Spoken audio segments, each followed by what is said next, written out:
माननीय सरसंचालक डॉक्टर मोहन जी भागवत, माननीय सर्वाधिकारी श्री समीर कुमार जी महंती, माननीय प्रांत संचालक श्री दीपक जी ताम सेठीवार, माननीय नागपुर महानगर संघ चालक श्री राजेश जी लोया, उपस्थित अधिकारीगण, आत्मीय स्वयंसेवक बंधुगण, अन्य उपस्थित नागरिक बंधुओं, भाइयों और बहनों,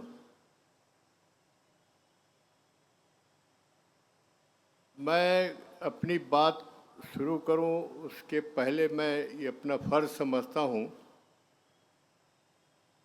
कि संघ को और खासकर सर संचालक जी को अपना दिल से आभार व्यक्त करना चाहता हूं कि उन्होंने इस अवसर पर मुझे मुख्य अतिथि के रूप में आमंत्रित किए और एक प्रकार से ये मेरे लिए बहुत बड़ी सम्मान की बात है। इसलिए फिर से इनका बहुत आभार व्यक्त करता हूं, धन्यवाद करता हूं। मैं कल 2 दिन से नागपुर आया हूं और संघ के कार्यक्रम को बहुत नज़दीक से देखने का मौका मिल रहा है। मुझे पूर्व में कोई अनुभव रहा नहीं, पर बहुत कुछ जानने का, सीखने का भी मौका मिला। अब चूँकि ये शताब्दी वर्ष है संघ के लिए, इसलिए ये महत्वपूर्ण है और इतनी बड़ी सफ़र यात्रा, लंबी यात्रा करके संघ यहाँ तक पहुँचा है और देश की सेवा, देश की एकता व अखंडता और सामाजिक समरसता के लिए जो काम इस देश में संघ ने किया है और कोई संगठन इस देश में ऐसा काम नहीं किया है। मैं राजनीति से तो तौबा कर चुका हूँ बहुत साल से, पर समाज के बीच में काम करने की जो मेरी रुचि है वो मैं कर रहा हूँ। और मैं जो समस्याएं या जो भी भविष्य में देश में आदिवासी समाज एक बहुत कठिन दौर में गुजरने वाले जो शुरुआत हो गया है, उसके बारे में थोड़ा बहुत संघ के पदाधिकारियों को और सर संचालक जी को अपनी विचार रखना चाहता हूं। और मैं एक बात तो इस देश में महसूस कर रहा हूं, समस्याएं बढ़ती जा रही, केवल आदिवासी समाज की नहीं और की। समस्याओं के समाधान के लिए जाएं किसके पास? सरकार में सुनवाई नहीं होती, प्रशासन में सुनवाई नहीं होती। ये बहुत विकट समस्या है। इसलिए बहुत दिन से मैं संघ के बारे में सोचता रहा। ये वो संस्था है कि समाज के बारे में सोचते हैं, चिंतन करते हैं, मंथन करते हैं और उनसे संपर्क करना चाहिए। और मैं पिछले 1.5 साल से उस दिशा में प्रयासरत रहा हूं और आज मैं अपने आप को बहुत धन्य मानता हूं। यहाँ पर मुझे अपनी बात संघ के सामने रखने का मौका दे रहे हैं आप लोग। सबसे बड़ी समस्या जो मैं महसूस कर रहा हूं, धर्मांतरण का। और इस समस्या को गंभीरता से किसी भी सरकार ने नहीं लिया है। राज्य सरकार का विषय है।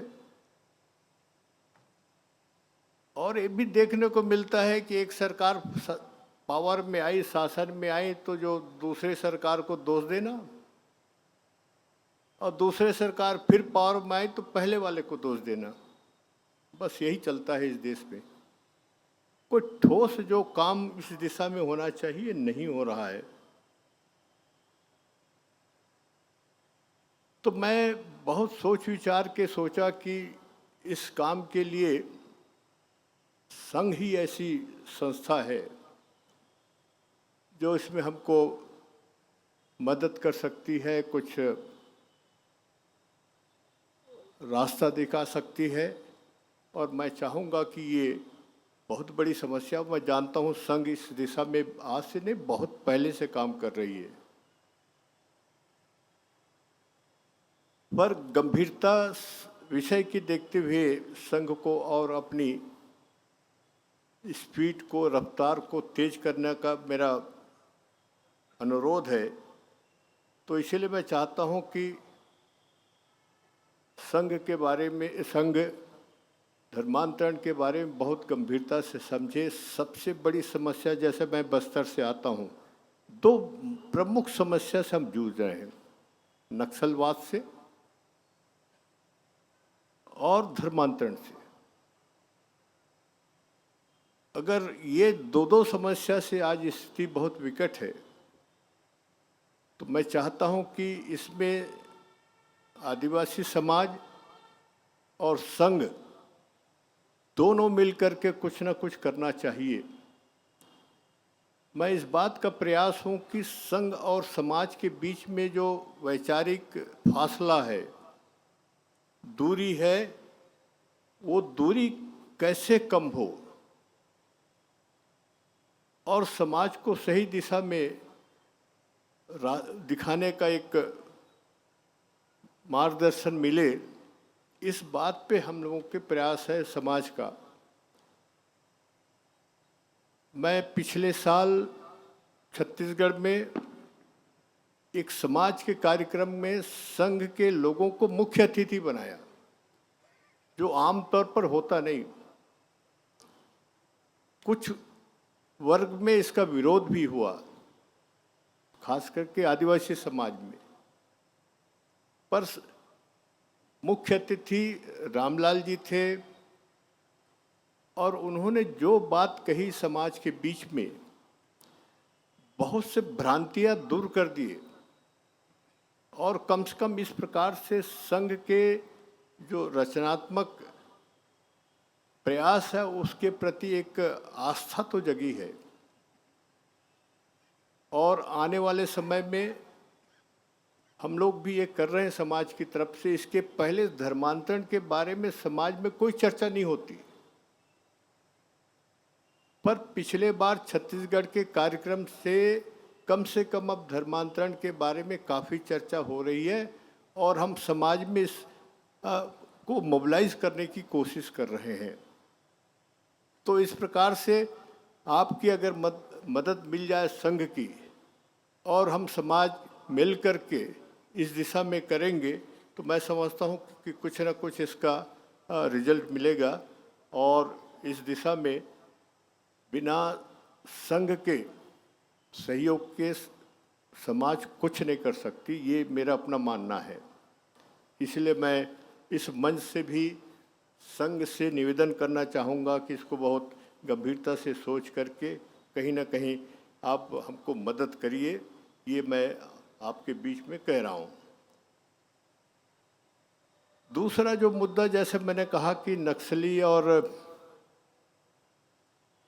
समस्या है, मैं भारत सरकार को धन्यवाद देना चाहता हूँ। इस समस्या का काफ़ी समाधान बस्तर में हो गया है, पर मैं संघ को आगाह करना चाहता हूँ कि अगर समस्या खत्म हो गया, उसके बाद क्या? अगर भारत सरकार सोती रही तो ये मान के चलिए कि समस्या फिर खड़ा होगा। भारत सरकार को अपनी कार्य योजना के साथ में देश के सामने आना चाहिए, और मैं चाहूँगा कि संघ इस दिशा में भारत सरकार को दबाव बनाए कि इस समस्या के समाधान में सफलता के बाद ऐसी कार्य योजना बने कि ताकि समाज उस दिशा में फिर से ना जाए और ये फिर से पुनर्जीवित ना हो। ये बहुत ज़रूरी है, नहीं तो ये कभी भी ये जिंदा हो सकते हैं और फिर से वही समस्या हो सकती है।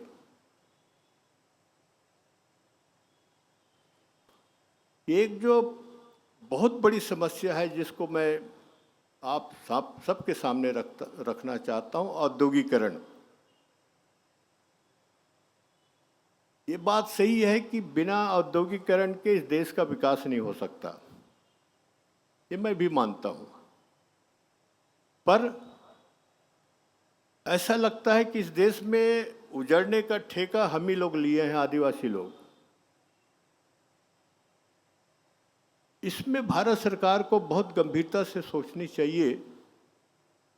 विस्थापन बहुत धड़ल्ले से हो रहा है, खास करके उदारीकरण के बाद। उदारीकरण आए हुए करीब करीब 30-35 साल हो गए और अब तो बहुत से कानून हैं इस देश में, संविधान में व्यवस्था है आदिवासियों की रक्षा के लिए, जमीन की रक्षा कैसे किया जाए, जंगल की रक्षा कैसे किया जाए। उसके बाद भी धड़ल्ले से जल जंगल जमीन खतरे में है। हमारे छत्तीसगढ़ में सरगुजा में हसदो की खदान है कोयले की, जिसकी बड़ी चर्चा कई सालों से हो रही है, आज भी हो रही है।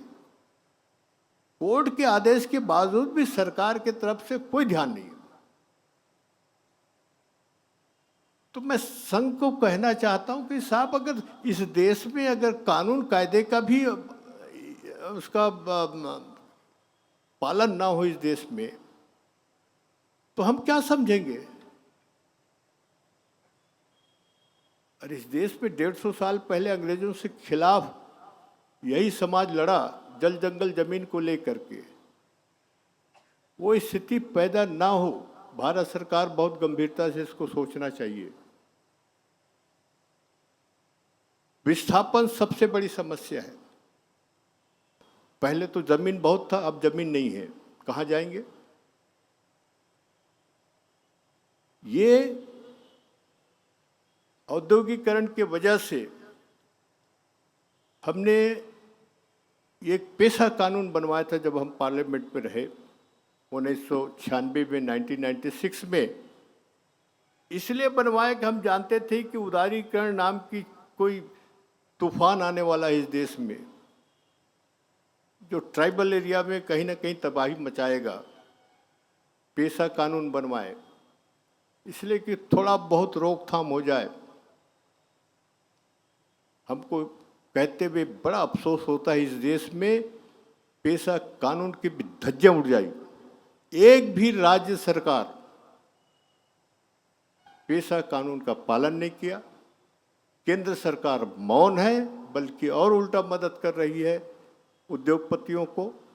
देखिए, मैं व्यक्तिगत तौर से डेवलपमेंट के खिलाफ नहीं हूँ डॉक्टर साहब। मैं चाहता हूँ कि डेवलपमेंट में हिस्सेदारी समाज का कुछ ना कुछ होनी चाहिए, तभी एक विश्वास होगा। और ये फार्मूला कैसे बनेगा, ये थोड़ा सा आप संघ में चर्चा करिए, देखिए कि भागीदारी आदिवासी का कैसा होगा। दूसरी बात जो मैं कहना चाहता हूँ कि ये जो विस्थापन के बाद जो स्थिति बन रही है, जो जमीन का जो ये जो एक्विजिशन होता है, अधिग्रहण होता है आदिवासी की जमीन का, वो अधिग्रहण ना करें, लीज पे ले लें। जब खदान बंद हो जाए उसको लेबलिंग करके फिर उस परिवार को वापस फिर जमीन मिल जाए। आदिवासी समाज की एक जो सबसे बड़ा जमीन के प्रति लगाव है, मजदूर से मालिक होना पसंद करता है पर मालिक से मजदूर होना पसंद नहीं करता ये आदिवासी समाज। इस बात को इस देश को समझना चाहिए। तो मैं चाहता हूं कि इस पुनर्वास के मामले में, जमीन के मामले में भागीदारी कहीं ना कहीं होना चाहिए। और इसमें जब तक कि मेरी ऐसा मान्यता है, संघ इसमें दखल नहीं देगी या प्रयास नहीं करेगी, तब तक तो मुझे लगता नहीं कि इस देश की सरकार में हो चाहे राज्य सरकारें हों। छत्तीसगढ़ में पिछले 25 साल में एक भी लाइसेंस, इंडस्ट्रियल लाइसेंस पेशा कानून के हिसाब से नहीं हुआ, सब फर्जी हुआ है। तो आदिवासियों के साथ ऐसा हो, ये तो बहुत अति हो गया। तो मैं चाहता हूं कि संघ इस विषय को बहुत गंभीरता से ले और कहीं ना कहीं इसकी निदान करने की कोशिश करें। कुछ चीज़ों हैं जिसमें मैं चाहता हूं, जैसे मैंने कहा कि संघ और समाज के बीच में वार्तालाप होते रहना चाहिए, मीटिंग होते रहना चाहिए, मुद्दों पे चर्चा होते रहना चाहिए। मैं कल सर संचालक साहब को कहा, कम से कम छत्तीसगढ़ में एक छोटी सी कमेटी बना दीजिए। वहाँ के प्रमुख डॉक्टर सक्सेना हैं, आए हैं हमारे साथ में, पुण्यदेव सक्सेना जी। उनके नेतृत्व में समाज की हर महीने कहीं न कहीं समाज की इंटरेक्शन होनी चाहिए, चर्चा होते रहना चाहिए। तभी ये जो भ्रांतियां हैं और बहुत से गलतफहमियां में वो दूर होगी और संघ के जो जो काम कर रहे हैं उसके प्रति एक आस्था जगेगी। हम तैयार हैं चर्चा के लिए। संघ के साथ में राज्य स्तर पे बैठ करके वीकली हो, मंथली हो, विषयों पे, मुद्दों पे हम तैयार हैं चर्चा करने के लिए।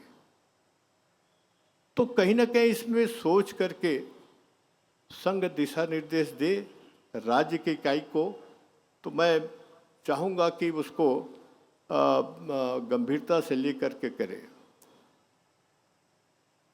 एक जो संघ ने आंदोलन चलाया वो है डीलिस्टिंग का। पहले तो हम समाज के लोग इसमें सहमत नहीं थे, पर आपके राज्य इकाई ने हमको जब आपस में डिस्कस किए, चर्चा किए, तो राज्य इकाई ने हमको कन्विंस कराया, महसूस कराया कि डीलिस्टिंग जो धर्मांतरण को रोकने के लिए भी एक बहुत बड़ा हथियार हो सकता है। और हम समाज के लोग छत्तीसगढ़ में हम इसके लिए प्रयास कर रहे हैं कि डीलिस्टिंग के फेवर में, उसके पक्ष में एक वातावरण बने और डीलिस्टिंग को कहीं न कहीं आगे सरकार के स्तर पे बढ़ाने का प्रयास करें। और हमें मालूम है कि धर्मांतरण के खिलाफ कोई कानून भारत सरकार में विचार चल रहा है। अच्छी बात है, ये जितना जल्दी हो सके कठिन कानून बनना चाहिए। पर मैं संघ को कहना चाहता हूं, अगर कोई ड्राफ्ट बनता है भारत सरकार में तो राज्यों के समाज की इकाइयों को भी विश्वास में लेकर के वो ड्राफ्ट में चर्चा करने में हम सहयोग करने को तैयार हैं। हमको भी पता तो चले कि कानून में क्या है या क्या बनना चाहता है। तो ये जो कानून की जो आवश्यकता है आज इस देश में, धर्मांतरण अगर रोकना है तो आप कानून जरूर बने और सख्त कानून बने और समाज को विश्वास में लेकर ही बनना चाहिए। ये आपकी भी मंशा है, हमारी भी मंशा है। तो हम चाहते हैं कि इसमें कहीं ना कहीं हो जाए। एक जो बहुत कठिन विषय है जिस पे मैं अपनी बात रख रहा हूँ आपके सामने, खास करके सर संचालक जी के सामने, वो है धर्म कोड। देश के विभिन्न आदिवासी समाज के तरफ से बात की चर्चा उठ रही है कि हमको धर्म कोड मिलना चाहिए। डॉक्टर साहब, ये बहुत कठिन विषय है आपके लिए भी और हमारे लिए भी।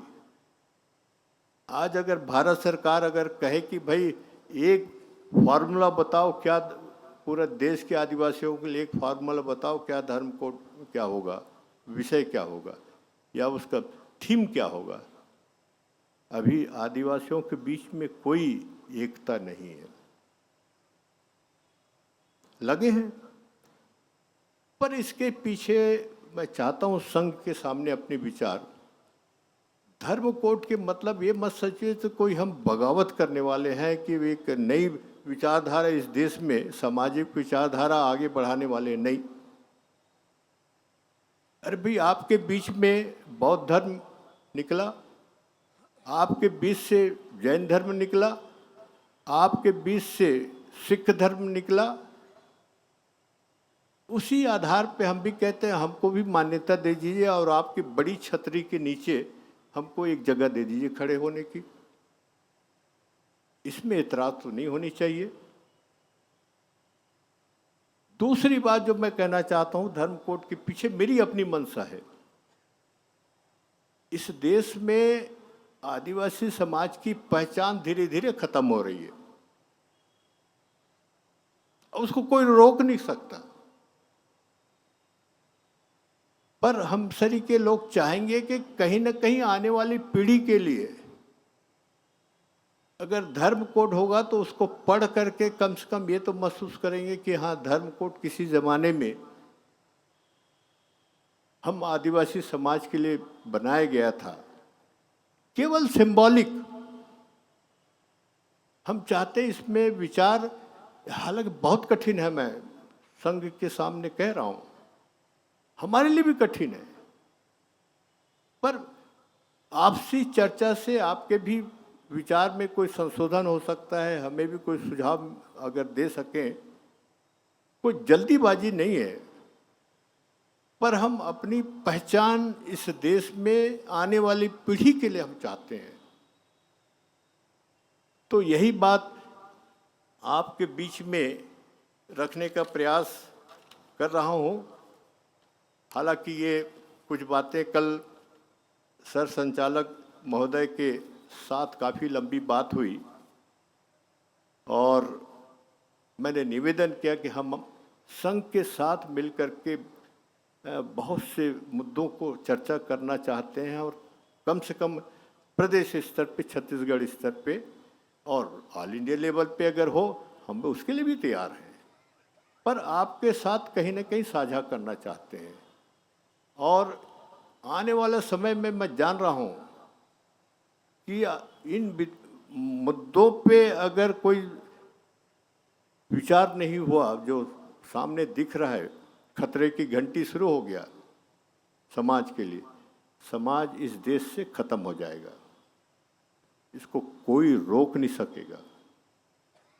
केवल अखबार, केवल कहीं पुस्तक में पढ़ेंगे कि जैसे आज अमेरिका में रेड इंडियन के बारे में कहा जाता है, वैसे ऐसा ना हो, हम नहीं चाहते। तो सबकी जिम्मेदारी है, कोई हम लोग बाहर के नहीं ना, आप बाहर के ना हम बाहर की, इस देश की माटी से संबंधित है।